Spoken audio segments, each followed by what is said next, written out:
ইরানে মার্কিন ইসরায়েল যৌথ হামলায় দেশটির সর্বোচ্চ নেতা আয়াতুল্লাহ আলী খামেনির মৃত্যুর পর মধ্যপ্রাচ্য জুড়ে যুদ্ধ পরিস্থিতি বিরাজ করছে।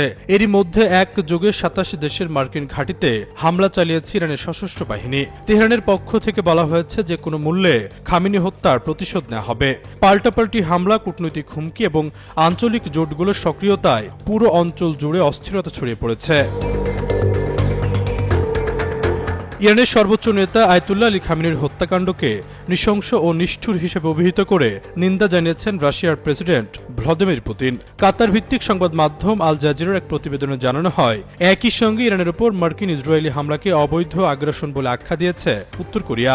রাশিয়ার রাষ্ট্রীয় সংবাদ সংস্থা তাসের বরাতে আল জাজিরা জানায়, রাশিয়ার প্রেসিডেন্ট ভ্লাদিমির পুতিন ইরানের প্রেসিডেন্ট মাসুদ পেজেশকিয়ানের কাছে পাঠানো এক বার্তায় গভীর শোক ও সমবেদনা প্রকাশ করেছেন। পুতিন এই হত্যাকাণ্ডকে একটি সিনিক্যাল মার্ডার বা অত্যন্ত ঠান্ডা মাথা